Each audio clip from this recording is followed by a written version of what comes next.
Hi, Astroferret with the Astro weather for Saturday, the 16th of May. While Moon in Taurus tends to focus on material security and comfort, the sextile to Jupiter in Cancer today reminds us that emotional security is equally important, and we can do both. Mars coming to meet Chiron exactly today is an unashamedly me first energy. It's easy to lose touch with the self in busy lifestyles and demanding jobs. Remembering who we are and focusing on our own needs and preferences is profoundly healing.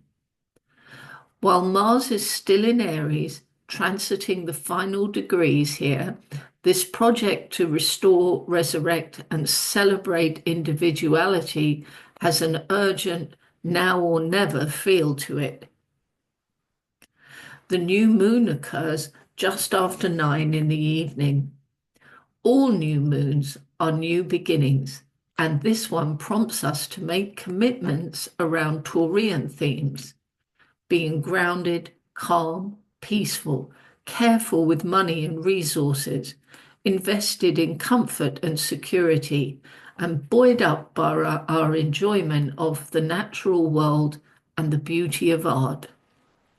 Taurus likes things to happen slowly and it likes to keep things simple. However, there are many influences at the moment that make a steady, straightforward progress hard to achieve. The ruler of Taurus, Venus, is in the restless, curious, mobile sign of Gemini and is currently out of bounds, widely divergent from the ecliptic path, making it an erratic and extremist influence.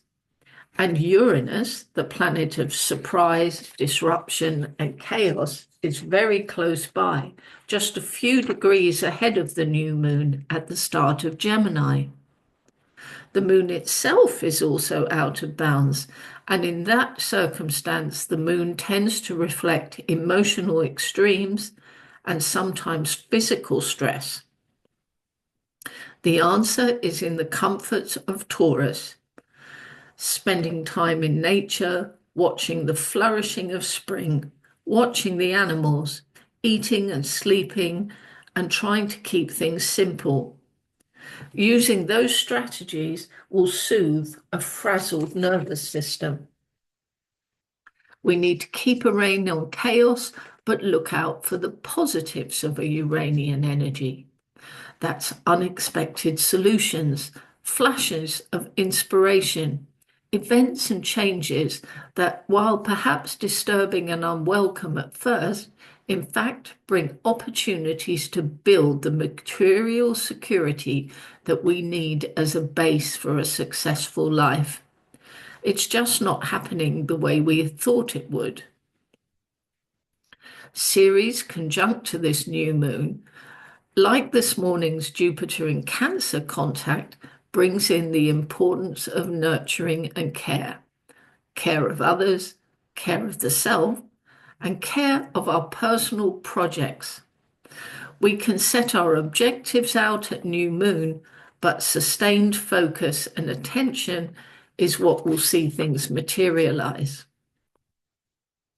Another challenge comes from the close proximity of the new moon to the fixed star Algol, one of the most feared fixed stars.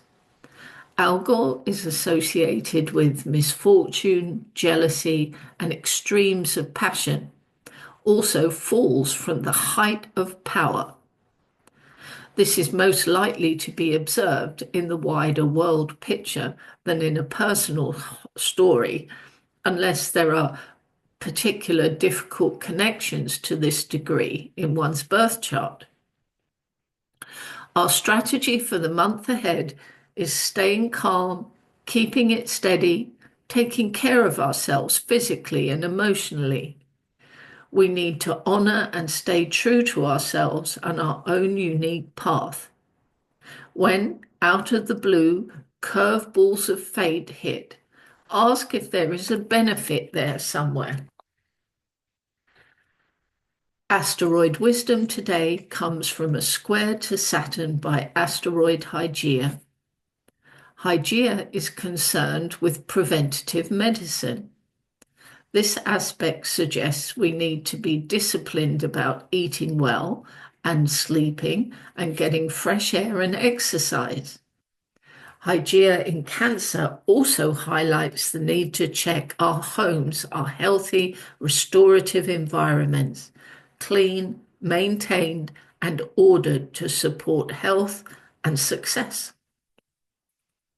This is another indication, just like Ceres in Taurus, that food is really important just now. A new moon is a good time to plan a revised, improved diet. Very shortly, Moon and then Mercury will shift into Gemini and meet up with the electrifying energy of Uranus. Everything will speed up, and as the future hurtles towards us sooner and more intensely than we imagined, we need to do everything we can to protect and support our nervous systems and our physical health in general. I hope you have a brilliant day and a brilliant month, everybody. Thanks for listening, and we'll see you tomorrow.